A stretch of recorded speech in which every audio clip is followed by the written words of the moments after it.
Okay, here we have the MG. Now this vehicle is assembled in Thailand, and the components, many of them are made in India, but this MG belongs to Tata Motors, which is an Indian car company. And here we see our four-cylinder, normally aspirated gasoline engine. Now, you'll notice here that here is the air intake, nice and high in the engine compartment, coming to the air cleaner. You'll notice I don't have a airflow meter. I do have a resonance chamber to try and tune the sound of the engine. I do not have an airflow meter, so I'm using speed density control logic. In other words, I'm measuring intake manifold, absolute pressure, manifold absolute pressure, and manifold air temperature to get an idea of the density of the air and the intake manifold, and then engine speed, the frequency with which the intake valves open. So there, with the speed and density, I can estimate the mass airflow rate of air entering the engine in proportion to the correct quantity of fuel. And I'm going to do that with the old-fashioned low-pressure quart fuel injectors. Yes, this is not direct injection. I have an electric fuel pump back at the tank. It's pressurizing the fuel, probably up there around 30 to 40, 50 psi. And many of these are a deadhead rail, meaning that what happens, the pressure regulator is actually back at the fuel pump. I do not have a return line going back to the fuel tank.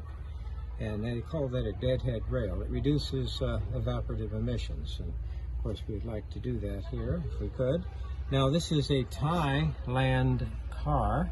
You'll notice that I have my H block there for my air conditioning system, my high side and low side AC lines. Where's my heater core? Why in the world would you want a heater core? What's a heater core? Why would I ever want to try and heat a car here in Thailand? The temperature seldom drops below 80 degrees. And right now, we're at the end of October 2022, and I would say the temperature is touching 90 degrees right now. All right, let's go ahead and take a look. Here we see certainly a hose coming from the top of our radiator there, and I'm going to guess that's going to be my thermostat housing. That normally where a thermostat would be. We're coming around, nice heat shield around the exhaust manifold, and there we see our pre-catalyst exhaust gas oxygen sensor, and I do have a post-catalyst oxygen sensor. Down there I see my air conditioning compressor. Oh, so important here in Thailand. Try and operate a motor vehicle without an air conditioning would be difficult and very uncomfortable. And there's my lower radiator hose, and we're coming around to a belt-driven water pump. Looks very conventional.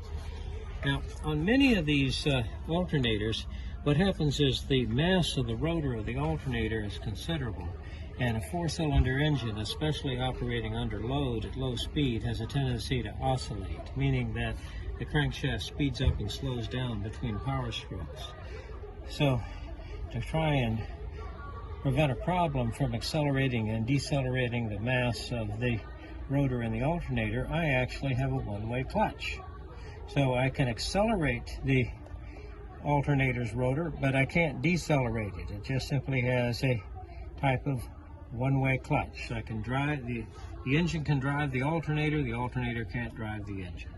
Now, sometimes what happens is I'll replace this alternator and I'll put just simply a conventional serpentine belt pulley on there without the clutch.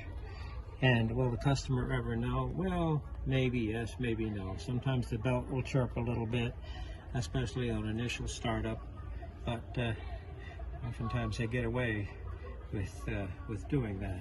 There I see my idler pulley, there's my tensioner, there's my water pump. Now, on many of these cars, I have an electric power steering rack, so apparently that's the case here. I do not have a power steering pump. The only thing that I have is an alternator, air conditioning compressor, water pump. I have my tensioner, an idler, and then of course the actual harmonic balancer of the engine itself. Well, this looks like a nice package, and I suspect it's dual variable valve timing. So I have the ability to control the relationship between the cam sprocket and the camshaft on both the intake and the exhaust. Here we see our air conditioning, a high side and low side service fitting, nice and easy to get to. Here is my master cylinder reservoir,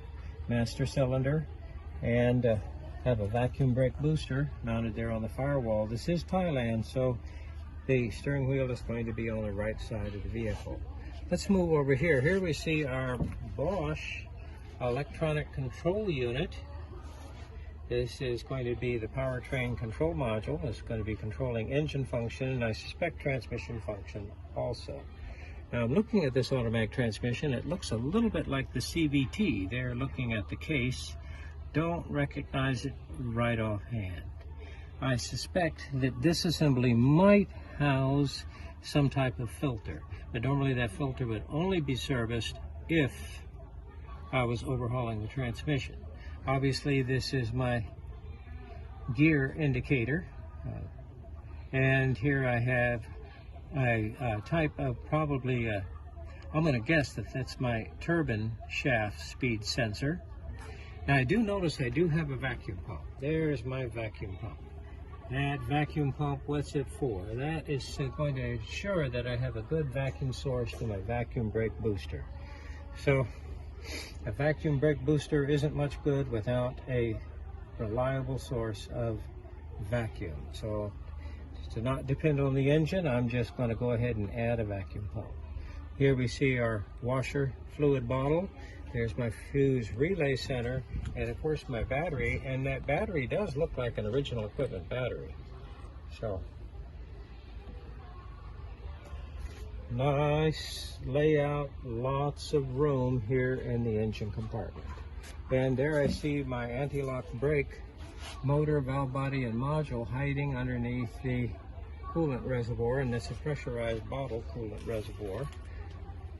So I can carefully see the level of the coolant. There's my dipstick. Many late model automatic transmissions don't include a dipstick, and I guess this is an example.